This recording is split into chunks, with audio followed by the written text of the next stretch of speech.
groin complication is not fatal complication, but it is very annoying and common complication. So try to reduce the groin complication. We are using the vascular sonogram when you do femoral vein puncture, and you can differentiate which one is femoral artery and which one is femoral vein by compressing your groin, the patient's groin area with probe. If it is compressible, that is definitely femoral vein. So try to inject local anesthesia and insert the broken puncture needle to that directing to the femoral vein. It's quite easy. So we are using two venous puncture and use 14 French tripod sheaths and the other puncture for the transeptal long sheaths. So just two puncture is our standard ablation access. We are using 14 French tripod sheaths. You can put 3 mapping catheters through this sheath.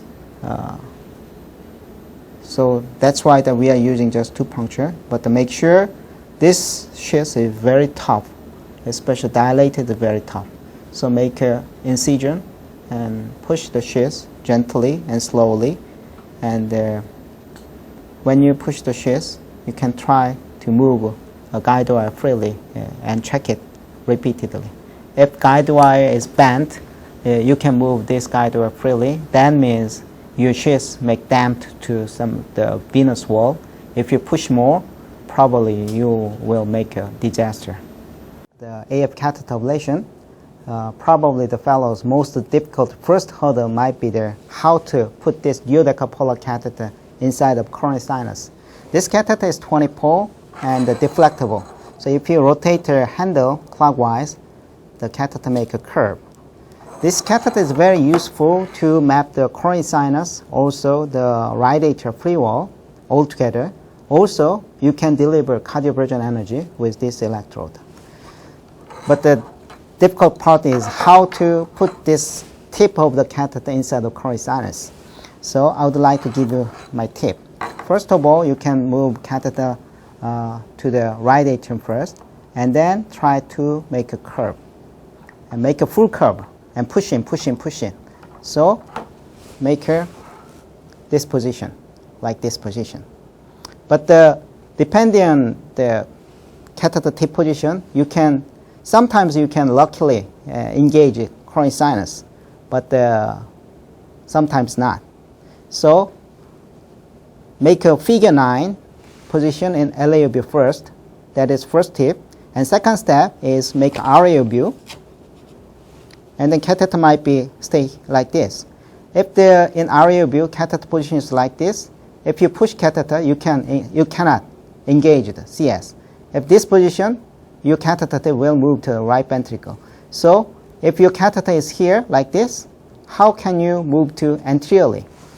And in this time, if you rotate your catheter counterclockwise gently, your tip of catheter move to CS. If it is in this position, opposite direction, counterclockwise torque, and you can engage CS. So you can estimate the location of coronary sinus in the RAO view, and then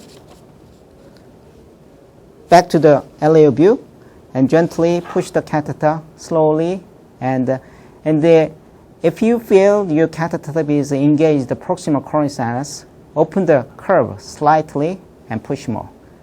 And probably you can get the CS very safely and easily. Okay, that is the duodeca catheter position maneuvering tips. You can push the duodecapolar catheter into the IVC. You can just follow the previous catheter and guide wire. And in LAO view, direct your catheter tip the right atrial free wall side and make a full deflect down and counterclockwise torque. Make a figure 9 position in LAO view like this. And luckily, our catheter already put inside of the coronary sinus, and gently push little by little, and you can check the catheter position proper or not in aerial view. And you can imagine the groin sinus location in the aerial view. You can make sure that the CS position by the distance between vertebral body anterior aspect to the groin sinus ostial area.